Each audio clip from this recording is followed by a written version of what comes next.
کبھی سوچا ہے کہ جو لوگ سننے کی صلاحیت کھو چکے ہیں، کیا وہ اسے قدرتی طور پر واپس پا سکتے ہیں؟ آج ہم ایک ایسی ہی زبردست سائنسی پیش رفت پر بات کریں گے جو بالکل یہی کرنے کا وعدہ کرتی ہے۔ یہ سماعت کی بحالی کے لیے ایک نئی اور بہت روشن امید ہے۔ یہ صرف ایک جملہ نہیں ہے، یہ ایک بہت بڑا وعدہ ہے۔ ذرا تصور کریں، ایک ایسی دنیا کا جہاں بہرے پن کا مستقل علاج ممکن ہو۔ لیکن یہ کوئی خواب نہیں رہا، بلکہ اب سائنس کی ایک حقیقت بننے جا رہا ہے۔ تو آئیے دیکھتے ہیں کہ آخر یہ معجزہ کیسے ممکن ہو رہا ہے۔ اچھا، تو پھر سوال یہ اٹھتا ہے کہ ہمیں اس نئے علاج کی ضرورت ہی کیوں پیش آئی؟ کیا ہمارے پاس جو ٹیکنالوجی پہلے سے ہے وہ کافی نہیں؟ اس کا جواب جاننے کے لیے ہمیں پہلے یہ سمجھنا ہوگا کہ موجودہ طریقے کام کیسے کرتے ہیں اور ان کی حدود کیا ہیں۔ اور یہ فرق بہت اہم ہے۔ دیکھیں، جو موجودہ آلات ہیں جیسے کہ ہیئرنگ ایڈز، وہ ایک بیساکھی کی طرح ہیں۔ وہ سہارا تو ضرور دیتے ہیں، لیکن ٹوٹی ہوئی ٹانگ کو جوڑتے نہیں ہیں۔ بالکل اسی طرح وہ سننے میں مدد تو کرتے ہیں، مگر کان کے قدرتی نظام کو ٹھیک نہیں کرتے۔ یہاں دونوں ٹیکنالوجیز میں فرق بالکل صاف ہو جاتا ہے۔ ہیئرنگ ایڈز کا کام سیدھا سادہ ہے، وہ صرف آواز کا والیوم اونچا کر دیتے ہیں، لیکن کوکلیئر امپلانٹس وہ اس سے قدم آگے ہیں۔ وہ آواز کو براہ راست بجلی کے سگنلز میں بدل کر دماغ کو بھیجتے ہیں۔ مگر اصل مسئلہ یہیں سے شروع ہوتا ہے۔ مسئلہ یہ ہے کہ یہ سگنلز جو ہیں وہ مصنوعی ہوتے ہیں۔ سوچیں کہ کوئی آپ سے ایک ایسی زبان میں بات کر رہا ہو جس کا ترجمہ ایک مشین نے کیا ہو۔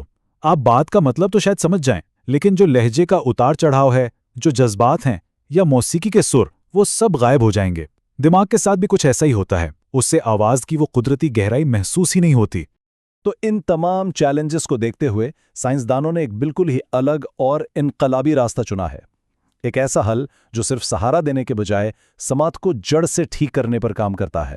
اور یہ کوئی مستقبل کی کہانی نہیں ہے، بلکہ ایک حقیقت ہے جو اب کلینکل ٹرائلز کے مرحلے میں داخل ہو چکی ہے۔ یہ اپنی نوعیت کی پہلی کوشش ہے۔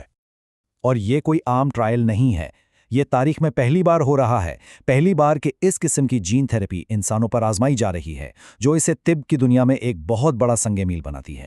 اس تاریخی ٹرائل میں وہ لوگ شامل ہیں جن کی سننے کی صلاحیت کسی بیماری یا حادثے کی وجہ سے ختم ہو گئی تھی، اور مقصد صرف ایک ہے: مصنوعی سہاروں کو ہٹا کر سماعت کو قدرتی طور پر زندگی میں واپس لانا۔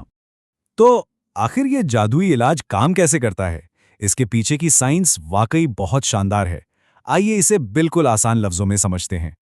یہ پورا عمل بہت ذہانت سے ڈیزائن کیا گیا ہے۔ سوچیں کہ سائنسدان ایک بے ضرر وائرس کو ایک ڈاکیے کی طرح استعمال کرتے ہیں۔ اس وائرس کے ذریعے کان کے اندر ایک خاص ہدایت نامہ یعنی ایک جین پہنچایا جاتا ہے۔ یہ جین کان کے ان خلیوں کو جو آواز محسوس کرتے ہیں دوبارہ اگنے کا حکم دیتا ہے۔ بالکل ویسے ہی جیسے کوئی پودا دوبارہ اگتا ہے، یہ خلیے بھی قدرتی طور پر بحال ہونے لگتے ہیں۔ تو پھر آخر اس نئے علاج میں ایسی کیا خاص بات ہے جو اسے پچھلی تمام ٹیکنالوجیز سے اتنا بہتر اور الگ بناتی ہے؟ جواب صرف ایک لفظ میں ہے: قدرتی۔ یہ تھیراپی باہر سے کوئی مصنوعی چیز نہیں لگاتی، بلکہ یہ جسم کو خود اپنی مرمت کرنے کا موقع دیتی ہے۔ یہ جسم کے اپنے نظام کو جگاتی ہے تاکہ سماعت مصنوعی طریقے سے نہیں، بلکہ بالکل حقیقی اور قدرتی طور پر بحال ہو جائے۔ تو اب آئیے ایک نظر مستقبل پر ڈالتے ہیں اور یہ سمجھتے ہیں کہ یہ ایک چھوٹی سی پیش رفت طب کی دنیا کو کیسے ہمیشہ کے لیے بدل سکتی ہے۔ قدرتی سماعت کا مطلب صرف سننا نہیں، بلکہ آواز کو محسوس کرنا ہے۔ اس کا مطلب ہے بارش کی بوندوں کی آواز، موسیقی کے ہر سر کی مٹھاس اور اپنے پیاروں کی آواز کے اتار چڑھاؤ کو ٹھیک ویسے ہی محسوس کرنا جیسا کہ ہمارا جسم کرنے کے لیے بنا ہے۔ یہ مصنوعی سگنلز نہیں، بلکہ زندگی کی حقیقی آوازیں ہیں۔ اور آخر میں بات اسی ایک نقطے پر آ کر ختم ہوتی ہے۔ اگر یہ ٹرائلز کامیاب ہو گئے تو یہ لاکھوں لوگوں کے لیے ایک خاموش دنیا سے آوازوں کی دنیا میں واپسی کا ٹکٹ ہوگا، اور ہمارا وہ ابتدائی دعویٰ کہ سماعت سے محروم افراد دوبارہ سننے لگیں گے ایک زندہ حقیقت بن جائے گا۔ یہ پیش رفت اپنے پیچھے ایک بہت بڑا سوال چھوڑ جاتی ہے۔ اگر ہم جینز کا استعمال کر کے کان کو دوبارہ اگا سکتے ہیں تو کیا مستقبل میں جسم کے دوسرے حصوں کی مرمت بھی اسی طرح ممکن ہوگی؟ شاید یہ صرف سماعت کی بحالی نہیں، بلکہ میڈیکل سائنس کے ایک بالکل نئے دور کا آغاز ہے، جس کی ابھی ہم صرف ایک جھلک دیکھ رہے ہیں۔